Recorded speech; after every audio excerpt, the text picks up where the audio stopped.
Dacha How, Wosha Michael Larson, Wosha Neiman Depungyu. Hello, everybody. This is Mike Larson from BBC IML, and this is a moment with Mike.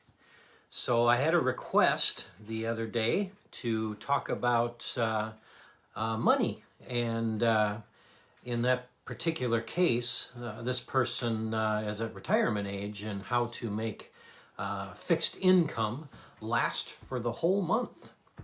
So there in my life, I used to have difficulty with money, and it seemed like there was always more month left than there was money, and very frustrating situation. Every month it was like that, and living check to check is not a fun situation to be in.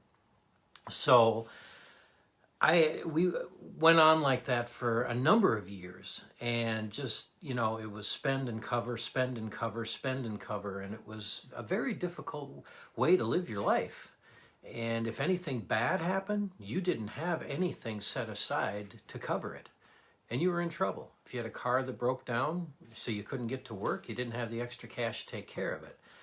And it's almost like living in fear all the time. Frustration of not having that money there, and if anything bad happens, it's a disaster. It is. And we went along like that for quite some time, and just living like kids, I guess. You earn, you spend, you earn, you spend, and there's always, you never, I guess, you just don't see that there could be an end to that money. It's always been there, so you assume it's going to be there, and you never think about the issue that might come up. So we heard about Dave Ramsey and his principles of no debt, because we were heavy in debt. We had credit cards that were maxed out, and the interest off of those was remarkable, and hospital bills and a number of things. And so we were always outspending, it seemed like outspending our money. And I remember listening to Dave Ramsey and some of the things I just described. He talked about having more money left, or having more month left than the money, and then always having to have something before you could actually afford it. Not being willing to wait to get something. And it was very interesting because I had tried a number of different ways. I created spreadsheets to try and track our money, but part of it was we just didn't stick with it. And so we wound up buying this course by Dave Ramsey. And Dave Ramsey talked about a lot of different things, and he had a step-by-step process to handle money. And it was, at first, he talked about getting rid of all your debt and never using debt, making everything cash. The American way, a lot of people will mightily struggle with that, and including us. But the processes he put into place were remarkable. And the first thing he talked about was the making sure that you've got a security fund. So the first thing he would tell you to do is put away $1,000 cash as fast as you possibly can. So if something bad happens, if karma comes around, you've got the cash set aside to take care of it, and it isn't a disaster in your life. Now, if you have to, and you have to use that money, then as soon as possible you want to replenish that money again, so you've got that security blanket for you. And then the next thing was to create a debt snowball. And the way he did that was remarkable. It seems so simple when you look at it, but why I didn't ever think about it was crazy.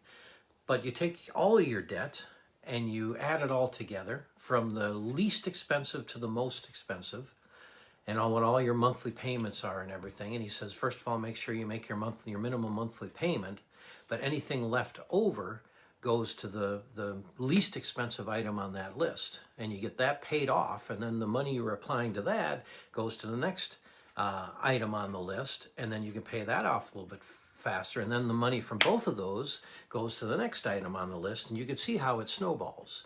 It gets bigger and bigger and bigger, and you pay things off faster and faster. So by the time you get to the most expensive item on your list, you've got all this money that you can put towards it, and you can pay it off rapidly.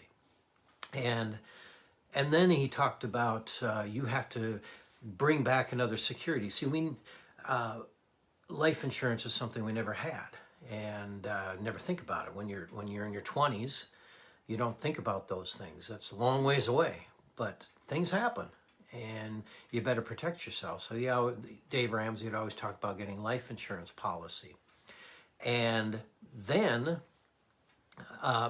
before you get to that, though, you have to get your budget in line. You have to figure out what all your budget issues are, and you have to set aside money for all of that. And when you've got all that taken care of, then you have spending cash. But you budget your spending cash also.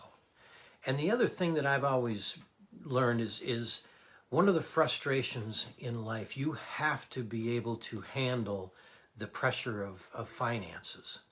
So if you want to handle the pressure of finances, make sure that you figure out how to give 10%. So money isn't the most important thing to you, and you tell yourself that, and then the people around you also realize that money is not the most important thing to you because you will give some of it away.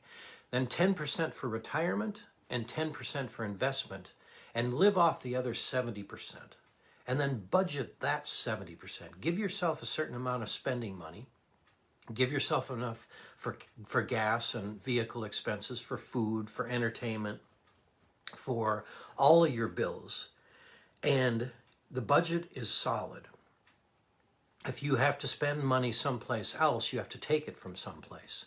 So if you've got everything budgeted, the place it's going to come from is your entertainment fund. And that keeps you on track. And then, like I said, then he tells you to get some life insurance and make sure if something bad happens, the other person in the relationship is taken care of. And once you get your debt taken care of, except your house payment, then you should put away 6 to 9 months of income, of expenses, so that you have a big emergency fund. So if you lose a job or something like that, you have that emergency fund. It's not a disaster in your life, because this is what I know about disasters in your life, especially if it's a loss of a job. The more pressure you can take off of yourself, if that did happen, the easier it is to go find another job because you're in the right state of mind. State of mind is very important. Being congruent is very important. So money ties to state of mind very well. We all know that. And then once you get your 6 to 9 month emergency fund put away, then he tells you to pay off your house as rapidly as you can, and then cut up all your cards. But when we talk about retirement and having limited money on retirement, to me it's the same process. You have to live within your means. You absolutely have to. And if you can live on 70% of your income and put the rest of it away, you're living well within your means, and you can put away any amount of money. That was one of the things that Dave Ramsey always said, was no matter what kind of money you're making, you can turn your life into a point where you become financially independent, no matter how much you're making, if you do it right and you live within your means. So that would be my take on that. Is if you're on a fixed income, it really doesn't matter. You still have to budget, and you just can't live outside of your means. You can't. You can't afford it.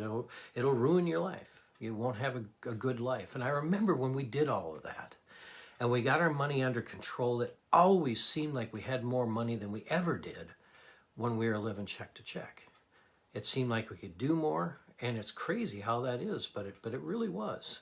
And made for happier times. And you didn't have to go do things. You'd find things that were less expensive if you didn't have the budget for them.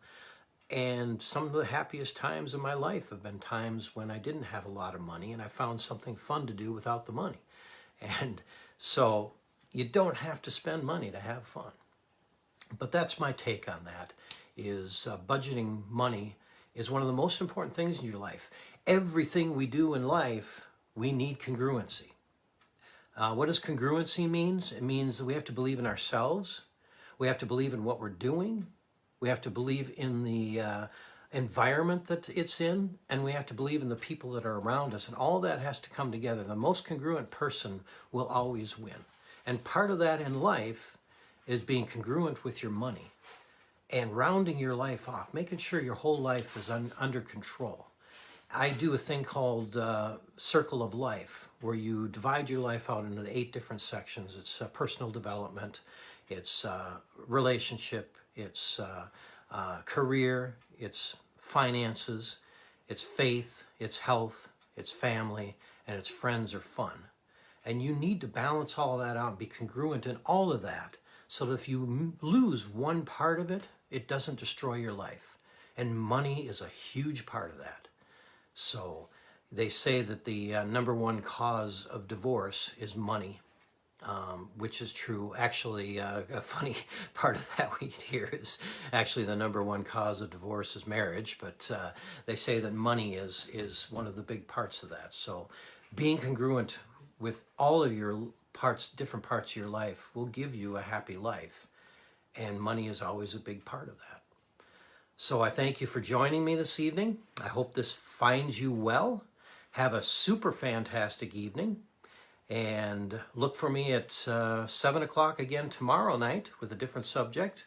If there's a subject you'd like to share, that you'd like me to share, like tonight's about money, just let me know. Either messenger me, or you can send me an email at mike@inspiredmotivatedleadership.com. Or put it into a message into the Facebook or something. But I'll read it, and I'd be happy to go over it. So I thank you for your time, and like us on at Inspired Motivated Leadership, or we also have MJ Design, and we also have Refined Joy. Like those 3, I'd really appreciate that, and I look forward to your ideas also. So have a good evening, and we will talk soon.